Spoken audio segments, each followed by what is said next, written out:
ఇరాన్పై America యుద్ధానికి సిద్ధమవుతోంది. ఏ క్షణమైనా సరే ఇరాన్పై దాడి చేసే అవకాశాలు కనిపిస్తున్నాయి. ఇప్పటికే B-2 బాంబర్స్ సిద్ధం చేసినట్లుగా తెలుస్తోంది. అమెరికా ఖతార్ ఎయిర్ బేస్లో భారీగా B-2 బాంబర్స్ మోహరించి ఉన్నాయి. ఇరాన్లోని అమెరికా పౌరులకు ట్రంప్ కీలక ఆదేశాలు కూడా జారీ చేసినట్లుగా తెలుస్తోంది. ఇరాన్ను విడిచి సురక్షిత ప్రాంతాలకు వెళ్లాలంటూ పిలుపునిచ్చారు. దేశవ్యాప్తంగా అల్లర్ల కారణంగా అప్రమత్తంగా ఉండాలంటూ ఆదేశాలు జారీ చేశారు. మరోవైపు అమెరికాకు ఖమేనీ హెచ్చరికలు జారీ చేస్తున్నారు. మోసపూరిత చర్యలు ఆపాలంటూ మండిపడుతున్నారు. ఇరు దేశాల నుంచి ఇప్పుడు యుద్ధ అప్రమత్తత మొదలైందనే చెప్పాలి. ఓవైపు అమెరికా ఇప్పటికే వాళ్ళ పౌరులందరినీ సురక్షిత ప్రాంతాలకు తరలి వెళ్ళండి, అవకాశం ఉంటే తిరిగి స్వదేశానికి వచ్చేయండి, లేదా సురక్షిత ప్రాంతాలకు తరలి వెళ్ళండి అని చెప్పారు. అలాగే అమెరికన్ ఎంబసీకి కూడా చాలా కీలక ఆదేశాలు జారీ అయినట్లుగా తెలుస్తోంది. వెంటనే మీరు అండర్ గ్రౌండ్కి వెళ్ళిపోండి, సురక్షిత ప్రాంతాలకు వెళ్ళిపోండి అని చెప్పినట్లుగా తెలుస్తోంది. సిమ్టమ్స్ చూస్తుంటే, జరుగుతున్నటువంటి పరిణామాలు చూస్తుంటే, ఓవైపు ఖతార్లో B-2 బాంబర్స్ రెడీ అవ్వడాన్ని బట్టి చూస్తుంటే ఖచ్చితంగా అమెరికా ఏదో ఒక పెద్ద దాడికి సిద్ధమవుతున్నట్లుగా తెలుస్తోంది. ఇప్పటికే అనేక సందర్భాల్లో అమెరికా చెప్పింది, మేము ఏ క్షణమైనా సరే దాడి చేయడానికి సిద్ధంగా ఉన్నాం, వీఆర్ లోడెడ్ అంటూ చెప్పింది. We are loaded and fully ready అంటూ చెప్పింది. So any time we can deploy అంటూ చెప్పింది. సో ఇప్పుడు ఖతార్ కూడా ఈ విషయంలో మనకి ఖతార్లో జరుగుతున్నటువంటి పరిణామాలు కూడా దానికి అనుకూలంగానే కనిపిస్తున్నాయి. B-2 బాంబర్స్ అక్కడ ఎక్సర్సైజ్ చేస్తున్నట్లుగా తెలుస్తోంది, రెడీ చేస్తున్నట్లుగా తెలుస్తోంది. మరోవైపు ఇరాన్లో పరిస్థితులు రోజు రోజుకి దారుణంగా తయారవుతున్నాయి. సుమారుగా 10,000 మందికి పైగా ఇప్పటికీ అరెస్ట్ చేసినట్లుగా తెలుస్తోంది. మోర్ దాన్ 10,000 పౌరుల్ని, సామాన్య ప్రజల్ని, అక్కడ ఆందోళనలు చేస్తున్న వాళ్ళని అరెస్టు చేసినట్లుగా తెలుస్తోంది. వాళ్లలో ఎంతోమంది ప్రాణాలు పోయి ఉండొచ్చు అంటూ అనుమానాలు వ్యక్తం చేస్తున్నారు. ఎవరెవరైతే ఇరాన్లో ఈ అల్లర్లకు నాయకత్వం వహిస్తున్నారో, యాక్టివ్గా ఉన్నారో వాళ్ళందరినీ ఇప్పటికే చాలామందిని అదుపులోకి తీసుకున్నారు. వీధుల్లోకి వచ్చిన వాళ్ళల్లో కీలకమైన వ్యక్తుల ప్రాణాలు పోయి ఉండొచ్చు అంటూ, జైల్లోనే ప్రాణాలు పోయి ఉండొచ్చు అంటూ అంచనా వేస్తున్నారు. మరోవైపు అక్కడికి సైన్యం జరిపినటువంటి కాల్పుల్లో ఇప్పటి వరకు ఒక లెక్క ప్రకారం చూస్తే సుమారుగా 1000 మందికి పైగా ప్రాణాలు కోల్పోయి ఉండొచ్చు అంటూ అంచనా వేస్తున్నారు. ఈ నేపథ్యంలో వరుసగా రోజు రోజుకి మృతుల సంఖ్య పెరుగుతోంది. ఈ అల్లర్లు చేస్తున్న వాళ్ళ మీద దాడుల సంఖ్య పెరుగుతోంది. పూర్తిగా ఇరాన్లోని కీలకమైనటువంటి ప్రాంతాలన్నీ అంధకారంలో చిక్కుకున్నాయి. అక్కడ ఎమర్జెన్సీ సర్వీసులు కూడా అందని పరిస్థితులు కనిపిస్తున్నాయి. There is no cell towers, there is no cell network లేదు ఎక్కడా కూడా. ఇక సోషల్ మీడియా పరిస్థితి చెప్పాల్సిన అవసరమే లేదు. కనీసం సెల్ ఫోన్ సిగ్నల్ కూడా లేని పరిస్థితి కనిపిస్తోంది. మరోవైపు US అక్కడ ప్రజలకి సెల్ ఫోన్ సిగ్నల్ ఇచ్చే ఆలోచనలో ఉన్నట్లుగా తెలుస్తోంది. బట్ ఎలా ఇస్తారు అనే ప్రశ్న వచ్చినప్పుడు, అక్కడ టవర్స్ అన్నింటినీ కూడా గవర్నమెంట్ క్లోజ్ చేసింది కదా అన్నప్పుడు, they are trying to discuss with Elon Musk అంటూ సమాచారం అందుతోంది. ఎలాన్ మస్క్తో మాట్లాడి శాటిలైట్ ద్వారా కొన్ని అత్యవసర సేవలను అక్కడ ప్రజలకి అందించే విధంగా, కొంత నెట్వర్క్ను అందించే విధంగా US మాట్లాడుతున్నట్లుగా తెలుస్తోంది. There is a hidden conspiracy behind this. ఏంటి అంటే, అమెరికా అక్కడి పరిస్థితులను తెలుసుకోవడానికి, అక్కడ ఉన్నటువంటి కీలక నాయకులు, ముఖ్యంగా అక్కడి వాళ్ళ నాయకుడి అడుగు జాడలు తెలుసుకోవడానికి, వాళ్ళ డీటెయిల్స్ తెలుసుకోవడానికి కష్టం అవుతుందట. దానికోసం ఎలాగైనా సరే అక్కడ ఉన్న వాళ్ళని కాంటాక్ట్ చేయడానికి, ఖమేనీ డీటెయిల్స్ ఎప్పటికప్పుడు వాళ్ళకి అందించడానికి కష్టమవుతున్న నేపథ్యంలో they are trying to talk with Elon Musk అంటూ తెలుస్తుంది. ఇలాన్ మస్క్ ద్వారా శాటిలైట్ ఉపయోగించి కొంత సమాచారాన్ని అక్కడి నుంచి సేకరించాలి, వాళ్ళకి ఈ ట్రాన్సాక్షన్స్ ఉండాలి అని ప్లాన్ చేస్తున్నట్లుగా తెలుస్తోంది. పూర్తిగా అనుమానం వచ్చిన ప్రతి ఒక్కరిని, USకి ఎవరెవరైతే మద్దతుగా ఉన్నారో, ఎవరెవరి మీద అనుమానం వచ్చినా వాళ్ళందరినీ వెంటనే, అంటే ఒక డౌట్ ఏంటంటే ఎగ్జిక్యూట్ చేస్తున్నారంటూ తెలుస్తుంది. ఇప్పటికే చాలామందిని ప్రాణాలు తీశారని, USకి సపోర్ట్ చేస్తున్నారని అనుమానం వచ్చిన ప్రతి వాళ్ళని జైలుకని తీసుకువెళ్తున్నారు. వాళ్ళలో చాలామంది ప్రాణాలు పోతున్నాయి. ఇప్పటికీ చాలా ప్రాంతాల్లో పరిస్థితి చాలా దారుణంగా ఉంది. అక్కడి చాలా ప్రాంతాల్లో ఫుడ్ దొరకడం లేదు, ఎమర్జెన్సీ సర్వీసెస్, మెడికల్ సర్వీసెస్ దొరకని పరిస్థితి కనిపిస్తోంది. సో ఏ క్షణమైనా సరే ఇక పూర్తి స్థాయిలో అమెరికా ఇరాన్ మీద దాడికి సిద్ధమవుతున్నట్లుగా తెలుస్తుంది. దాడి చేసే అవకాశాలు కనిపిస్తున్నాయి. కానీ ఈ దాడి ఎలా ఉండబోతోంది అనేదే కీలకంగా మారింది. మరోవైపు ఇరాన్ కూడా మా మీద ఎలాంటి దాడి జరిగినా సరే చూస్తూ ఊరుకోం, దాడికి ప్రతి దాడి చేస్తాం, యుద్ధం చేయడానికైనా మేము సిద్ధంగా ఉన్నామంటూ చెప్పారు. సో ఇది రెండు సైన్యాల మధ్య దాడిగా ఉండబోతుందా, లేదు అంటే నికోలస్ మదురోని ఎత్తుకొచ్చినట్లుగా ఇప్పుడు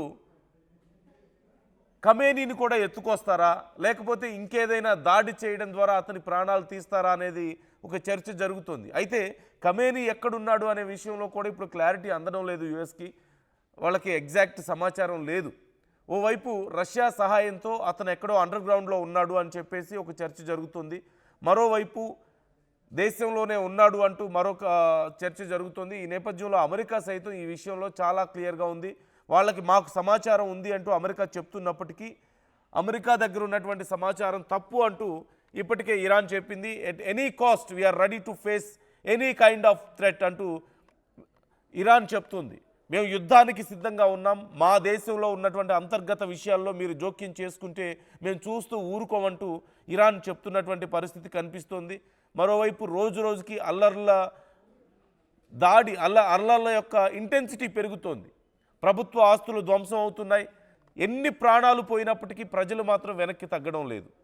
ఎన్ని ప్రాణాలు పోయినా ఒకప్పటి ఇరాన్ మాకు తిరిగి కావాలి అని చెప్పి అంటున్నారు.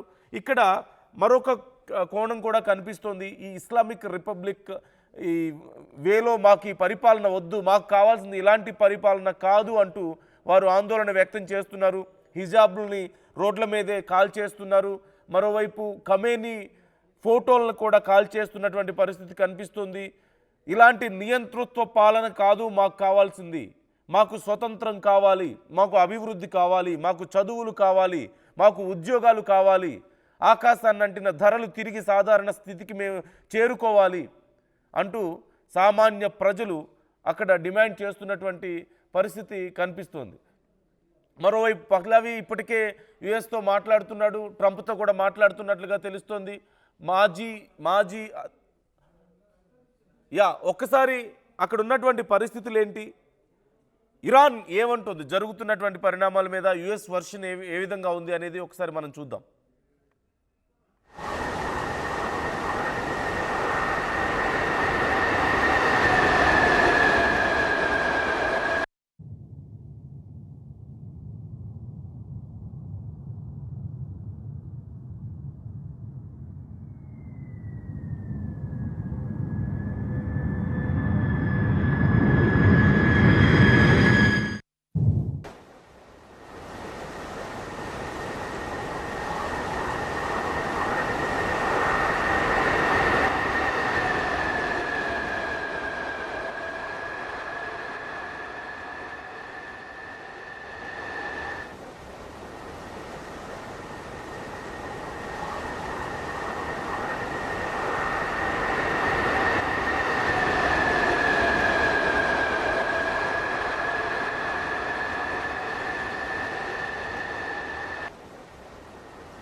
మరోవైపు ఇప్పటికే ఖమేనీని దించేస్తే తాము అధికారంలోకి రావాలని, అక్కడి ప్రభుత్వాల్ని తాము ఏలాలంటూ ఇప్పటికే అక్కడ గతంలో సుప్రీం లీడర్గా పనిచేసినటువంటి నాయకుడి కుటుంబ సభ్యులు, అక్కడి ప్రిన్స్ రజా పహ్లావి ట్రంప్తో చర్చలు జరుపుతున్నాడు.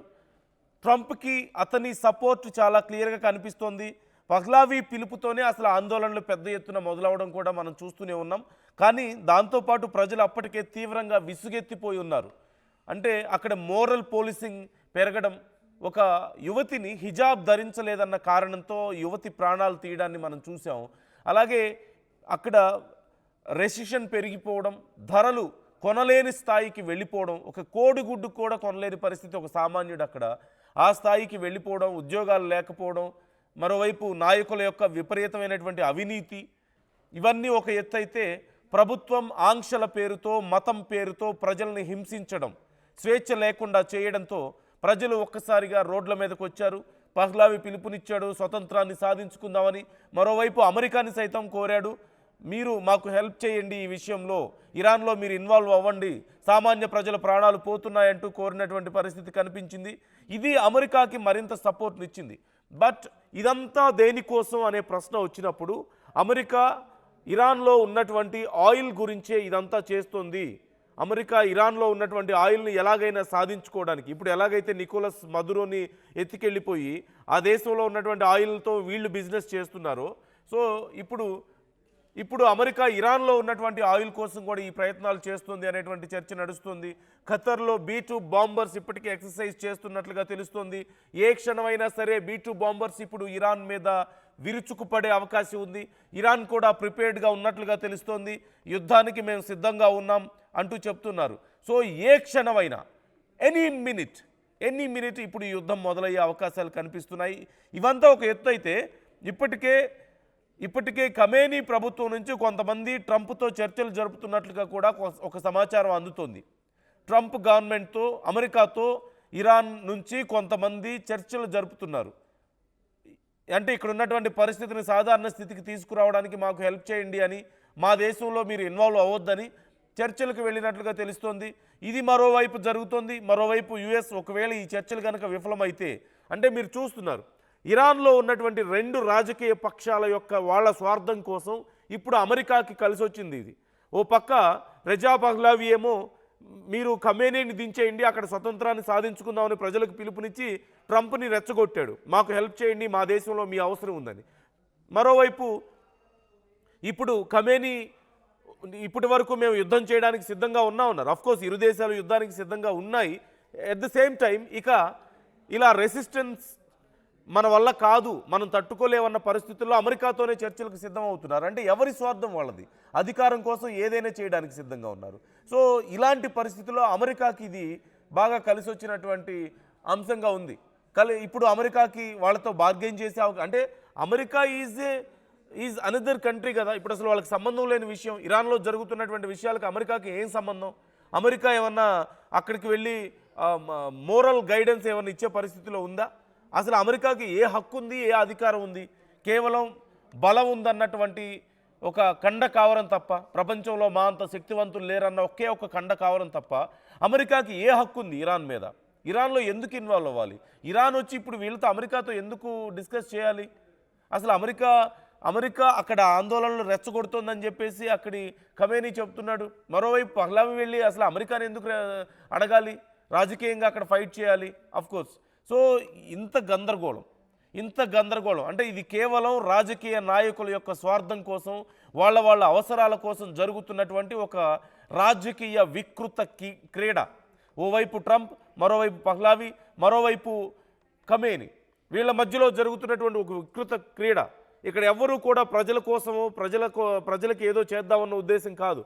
ఈ నేపథ్యంలోనే ప్రజలు ఇప్పుడు రోడ్ల మీదకి వచ్చారు. మాకు స్వతంత్రం కావాలి, మాకు వద్దు ఇంక ఈ అణిచివేత అని చెప్పి రోడ్ల మీదకి వచ్చినటువంటి పరిస్థితి. కాకపోతే ఇది ఎలా ఎండ్ అవుతుంది అనేది మాత్రం ఎవరని చెప్పలేం. 1000 మందికి పైగా ఇప్పటికే ప్రాణాలు కోల్పోయారంటున్నారు. జైళ్లలో 10,000 మందికి పైగా ఉన్నారు. వాళ్ళలో ఎంతమంది ప్రాణాలతో బయటకు వస్తారో తెలియని పరిస్థితి కనిపిస్తుంది.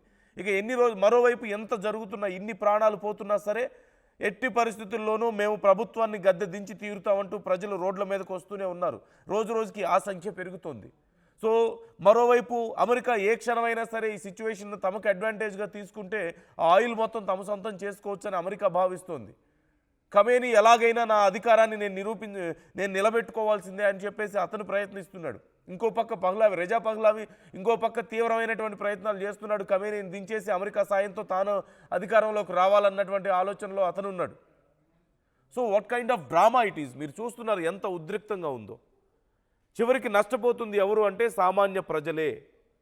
ఎంతోమంది ప్రాణాలు కోల్పోయారు, ఎంతోమందికి కనీసం ఎమర్జెన్సీ సర్వీసులు కూడా అందని పరిస్థితి కనిపిస్తుంది. విదేశాల్లో ఉన్నటువంటి ఇప్పటికే ఇరాన్లో చిక్కుకున్నటువంటి ఎంతో మందికి సంబంధించిన కుటుంబ సభ్యులు విదేశాల్లో ఉండి తీవ్ర ఆందోళన వ్యక్తం చేస్తున్నారు. తమ వాళ్ళు ఎలా ఉన్నారో, అసలు ప్రాణాలతో ఉన్నారో లేదో తెలియని పరిస్థితుల్లో. సో ఇప్పుడున్నటువంటి పరిస్థితుల్లో సింపుల్గా చూస్తే B-2 bombers are ready, America ready చేస్తుంది. మరోవైపు ఇరాన్ యుద్ధానికి సిద్ధంగా ఉండి మరోవైపు చర్చలు కూడా జరుపుతున్నట్లుగా తెలుస్తోంది. ఏ క్షణమైనా పరిస్థితులు చేయి దాటిపోయే అవకాశాలు కనిపిస్తున్నాయి.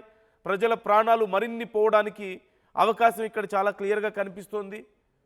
ఒక శాంతియుతమైనటువంటి సమాధానం ఈ పరిస్థితికి దొరకాలనే మనం అందరం ఆశిద్దాం. ఒకవేళ అదే జరిగితే మరోవైపు అమెరికా ఇరాన్ మీద కనుక దాడి చేస్తే రష్యా ఎంటర్ అయ్యే అవకాశాలు కనిపిస్తున్నాయి. రష్యా సపోర్ట్ ఇప్పటికే గతంలో రష్యా సపోర్ట్తోనే ఖమేనీ అక్కడ అధికారంలోకి రావడం కానీ, ఆ సందర్భంలో వాళ్ళు రష్యా సపోర్ట్ ఇవ్వడం కానీ మనం చూసాం. ఇప్పుడు ఉక్రెయిన్తో బిజీగా ఉండి రష్యా వీళ్ళకి సపోర్ట్ చేయలేని పరిస్థితి ఉంది.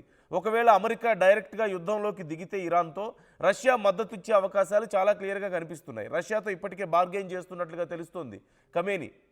సో అదే గనక జరిగితే అప్పుడు యుద్ధం రష్యా వర్సెస్ అమెరికా అయ్యే అవకాశం ఉంది. సో మూడో ప్రపంచ యుద్ధానికి దారితీసే పరిణామాలు మనకు కనిపిస్తున్నాయి. అమెరికా చేస్తున్నటువంటి వరుసగా చేస్తున్నటువంటి కొన్ని వికృత చేష్టల వల్ల ఇలాంటి పరిస్థితులు దాపురిస్తున్నాయి. అన్ని దేశాలను కెలుక్కుంటున్నాడు ట్రంప్. ఇప్పుడు గ్రీన్లాండ్ని మళ్ళీ మేము ఆక్యుపై చేసుకుంటాం, అది మా దాంట్లో భాగమే అని చెప్పి మాట్లాడుతున్నాడు. ఒకవేళ గ్రీన్లాండ్ మీద అటాక్ చేస్తే ఇప్పటికే చైనా నువ్వు చేసింది మేం చేయకూడదా అని చెప్పేసి చైనా ఓ పక్క అదే పని చేస్తుంది. కంబోడియాని మనం చూస్తూనే ఉన్నాం. చైనా మా ఇష్టం వచ్చినట్లు మేము చేసుకుంటామని చెప్పేసి మాట్లాడుతున్నటువంటి పరిస్థితి కనిపిస్తుంది. చైనా చుట్టుపక్కల ఉన్నటువంటి ప్రాంతాలన్నింటినీ ఆక్యుపై చేసుకుంటాం అంటుంది. So try to comment your opinions. ఈ అంశానికి సంబంధించి ఏం జరిగే అవకాశం ఉంది? పరిస్థితి చాలా భయంకరంగా ఉంది, చాలా భయానకంగా మారే అవకాశాలు ఉన్నాయి.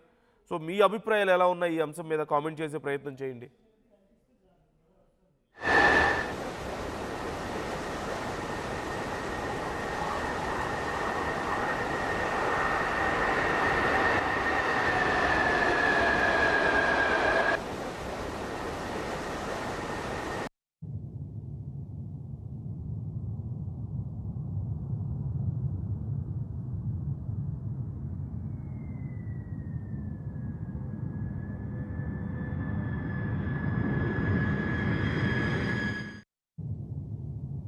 అసలైన తొలి వెలుగు. ఫాలో వాట్సాప్ @తొలి వెలుగు official.